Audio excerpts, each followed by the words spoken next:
Welcome back viewers, एक बार फिर से आपको खुशामदीद कहते हैं सच सवेरा के प्रोग्राम में। और हमारे साथ जो गेस्ट मौजूद हैं स्टूडियोज़ में, जनाब तशरीफ़ फरमा हमारे साथ डॉक्टर अमानुल्लाह चीमा साहब, NARC इस्लामाबाद से इनका ताल्लुक़ है। और आज हमें बता रहे हैं जानवरों की देखभाल के हवाले से कि किस तरह से करनी चाहिए, स्पेशली अगर आप घर में अपने जानवर रखें तो उनकी हिफाजत किस तरह से करनी चाहिए, क्या जदीद तदबीर हैं जो आपको इख्तियार करनी चाहिए इनकी देखभाल के हवाले से। और डॉक्टर साहब, जिस तरह हम प्रोग्राम ब्रेक से पहले बात कर रहे थे कि मुतवाज़न खुराक जानवरों की पैदावार में कितनी इंपॉर्टेंट है, उस हवाले से आप कह रहे थे कि सेपरेट रखना चाहिए, तो कुछ और टिप्स आप देना चाहिए इसी हवाले से? जी, एक तो मैं कह रहा था कि भाई जानवर की प्रोडक्शन के हिसाब से उसको जो है ना फीड करना चाहिए ताकि उसकी प्रोडक्शन पोटेंशियल हम मैक्सिमम अटेन कर सकें।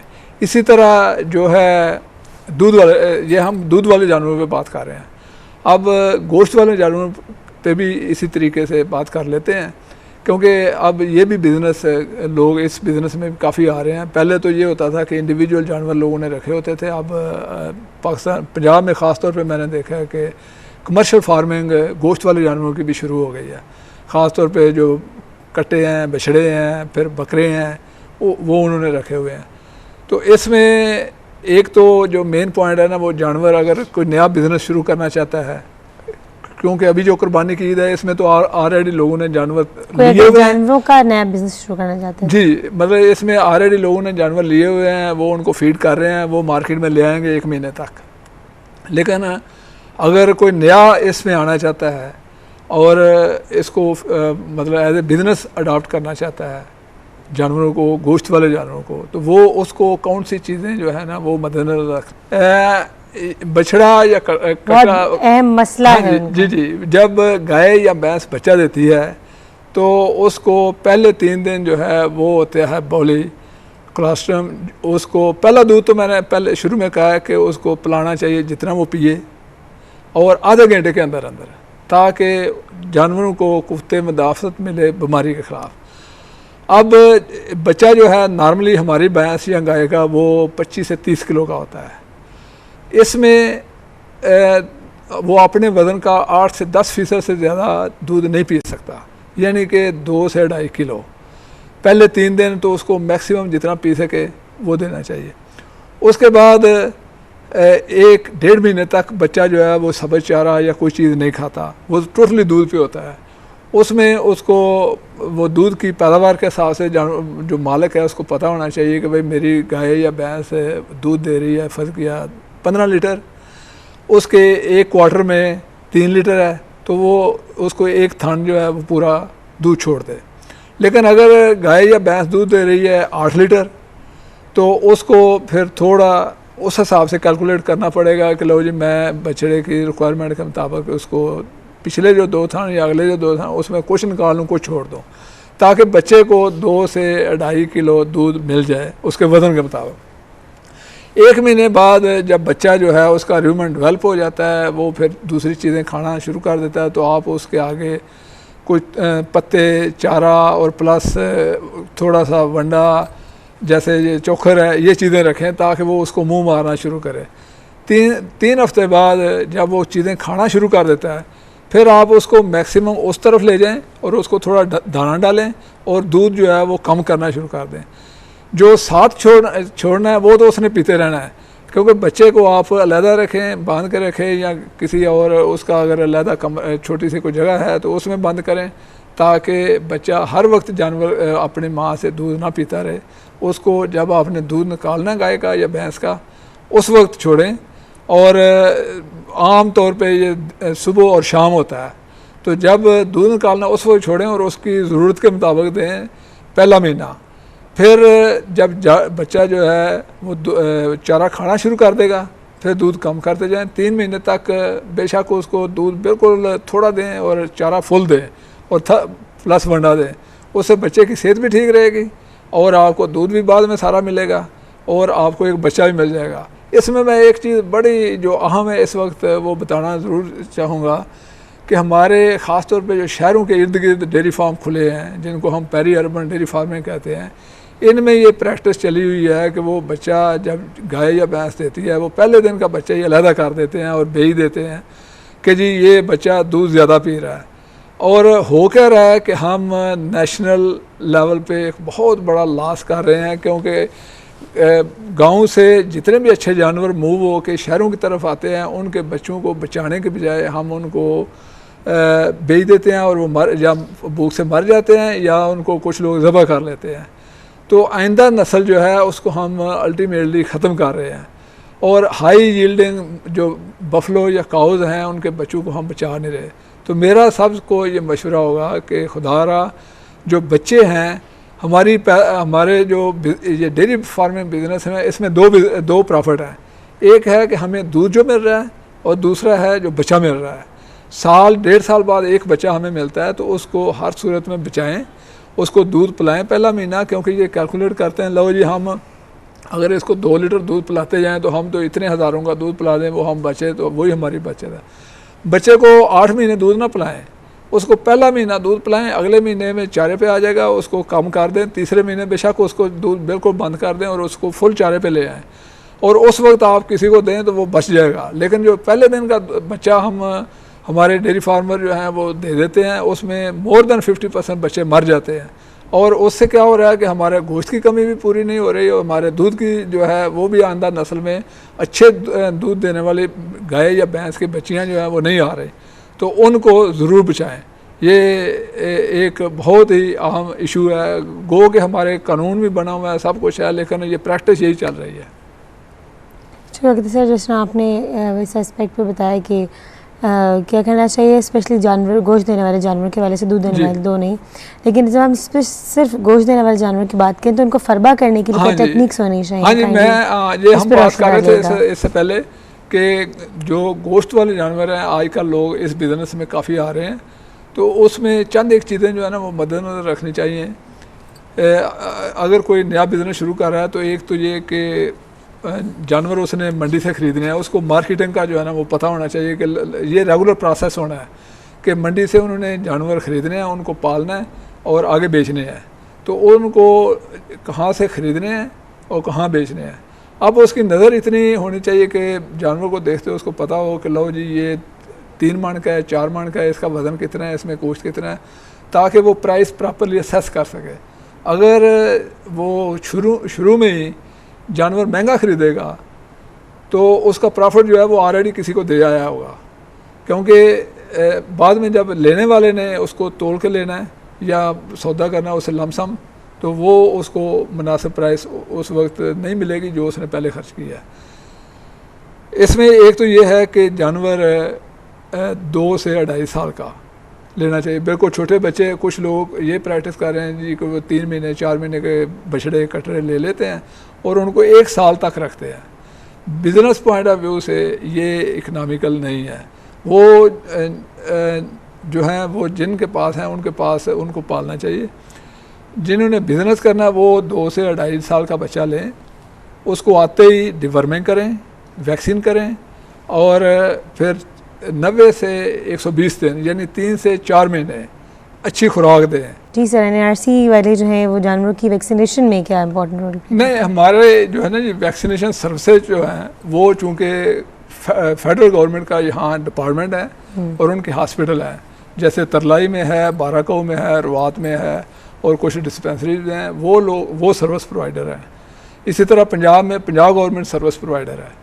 तो हम NARC वाले जो हैं ये चूँकि रिसर्च इंस्टीट्यूट है, यहाँ वैक्सीन पे रिसर्च तो हो रही है और प्रोडक्शन जो है वो फिर जो है VRI लाहौर प्रोडक्शन उन्होंने करनी होती है। तो हमारे ये वैक्सीन करना जो है वो हमारी डोमेन में नहीं आता, उसके लिए पूरा डिपार्टमेंट है फेडरल गवर्नमेंट का, तो वो जो है वो ये कर रहे हैं। तो उनके हॉस्पिटल हैं, तरलाई में भी है, बाराकाऊ में भी है, रवात में भी है और कुछ 2-3 में हर डिस्पेंसरीज भी हैं, तो वो सर्विस वो प्रोवाइड करते हैं। सर आपको ये भी पता चलेगा कि कहाँ कहाँ इस्लामाबाद में इनके सेंटर्स मौजूद हैं, वहाँ पर जाकर अपने जानवर की वैक्सीनेशन को यकीनी बना सकते हैं। सर बात हो रही थी गोश्त वाले जानवर के फरबा करने की टेक्निक्स के हवाले से। हाँ जी, तो मैं ये बता रहा था कि जब जानवर ख़रीदें, जो लोग इस बिज़नेस में आएँ वो 2 से 2.5 साल का जानवर ख़रीदें, उसमें कोशिश करें कि जानवर सेहतमंद हो लेकिन कमज़ोर हो भूख की वजह से, क्योंकि जब हम उस जानवर को ख़रीद के लाएंगे तो एक तो उसकी कीमत उस वक्त कम देनी पड़ेगी जब उसको हम ला के अपने फार्म पे फीड करेंगे तो उसमें जो गेन उस जो लूज़ किया हुआ वेट पीछे वो जल्दी गेन करेगा विद इन मंथ और 2, तो वो हमारा प्रॉफिट होता है। जो वेट जानवर ने ऑलरेडी लूज़ किया हुआ है उसको हम जब अच्छी फीड देते हैं, अच्छी खुराक देते हैं, चारा पेट भर के देते हैं, तो उससे उसकी ग्रोथ फास्ट होती है। और तकरीबन इस एज का जानवर जो है उसमें हम 800 ग्राम से लेके 1000 ग्राम यानी 1 किलो डेली तक वेट गेन ले सकते हैं। तो वो जब 3 या 4 महीने बाद तैयार होता है तो उसको निकाल लें और अगले जानवर इस तरह आएँ। दूसरा जो अहम पॉइंट है वो ये है कि फ़र्ज़ किया हमने जानवर 50 रखे हुए हैं, 10 जानवर हम बाद में लाते हैं, तो उन जो बाद में आने वाले जानवर हैं उनके लिए एक इंक्लूजन अलहदा होना चाहिए ताकि उनकी क्वारंटीन के तौर पे आते ही हम उनको वैक्सीन करें सीज़न की, प्लस उनकी डिवर्मिंग करें। और अगर उनमें कोई जानवर बीमारी कैरियर कर रहा है तो उसको 15 दिन अलहदा रखें, दूसरे जानवरों में आते मिक्स ना करें। 15 दिन बाद अगर उस पर किसी किस्म की कोई बीमारी नहीं है तो उनको दूसरों में मिक्स करें। तो हर आने वाला जो बाहर से है, क्योंकि वो मुस्लिम फार्मर से ख़रीदे जाने हैं, उनका कोई पता नहीं कि उनको वैक्सीन हुई है या नहीं हुई, तो उनको अलहदा रखें 15 दिन।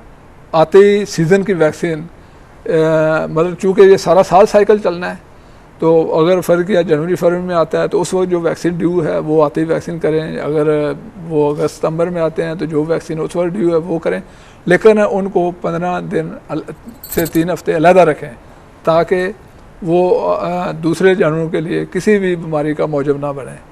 तो ये था फरबा मतलब जानवरों के लिए। इसी तरह अगर भेड़ या बकरियों के जो है बकरे वो कुर्बानी के लिए रखना चाहते हैं तो उनको भी वैक्सीन जो है वो डेफिनेटली करने चाहिए, क्योंकि वो बहुत ज़्यादा सेंसिटिव हैं बनस्बत बड़े जानवरों के। जब उन पे अटैक आता है तो वो सुबह आप जाएँ लेके आए हैं, शाम को जाएँ तो उसमें कई मरे होते हैं।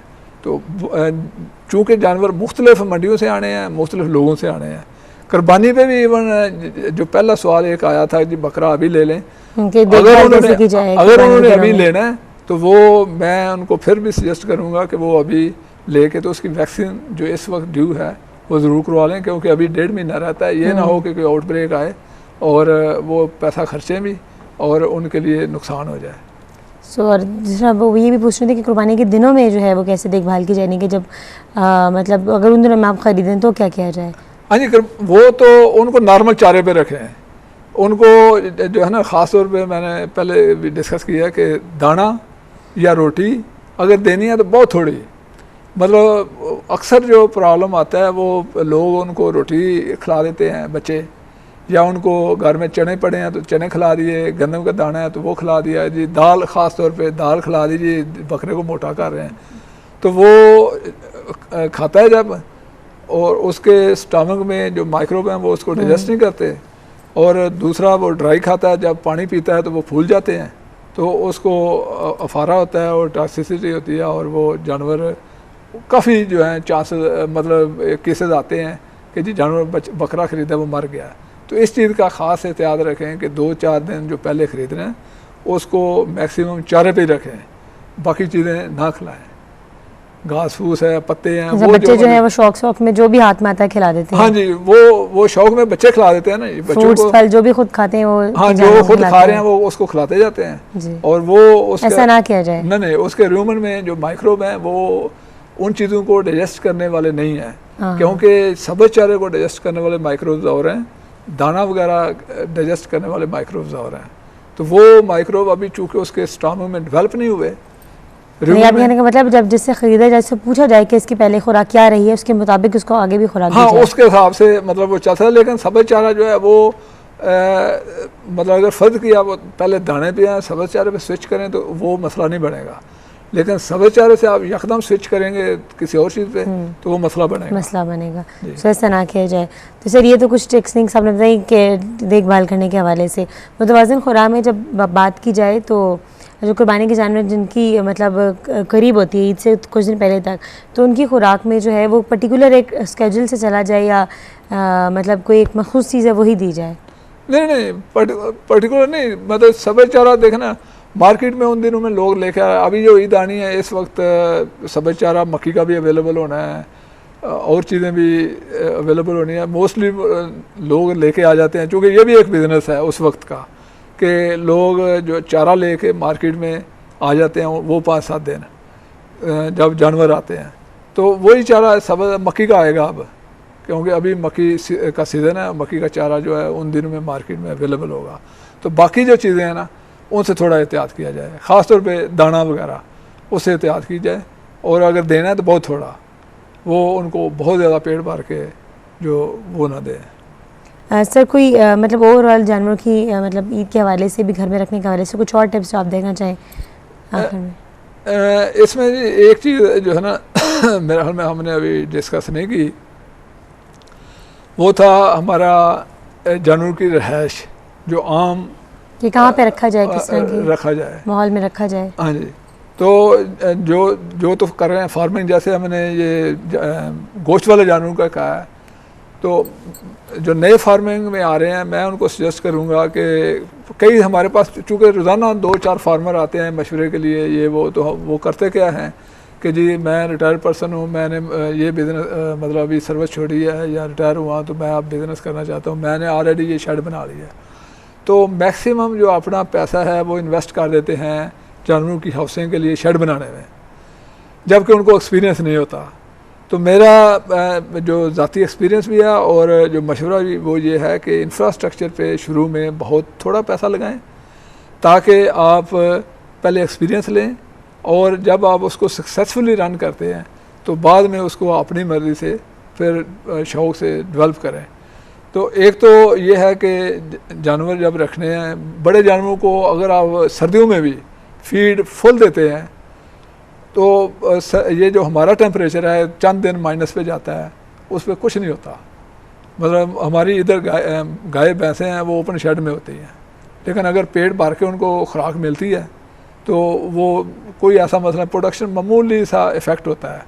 लेकिन अगर आप उनके पास लेट्स से कि 1 करोड़ रुपया और वो उसमें से 40 लाख रुपया या 60 लाख रुपया पहले शेड पे लगाते हैं, बाकी इंफ्रास्ट्रक्चर पे लगा लेते हैं, कुछ मशीनरी ले लेते हैं और जानवर बाद में लेते हैं, और फिर डालने के लिए होता कुछ नहीं, तो ओवरऑल उन्होंने कैलकुलेट करना है अपना प्रॉफिट पूरे 1 करोड़ इन्वेस्टमेंट पे, जबकि रिटर्न उनको वो उन जानवरों से मिलनी जो थोड़े पैसे उस पर लगाए हैं।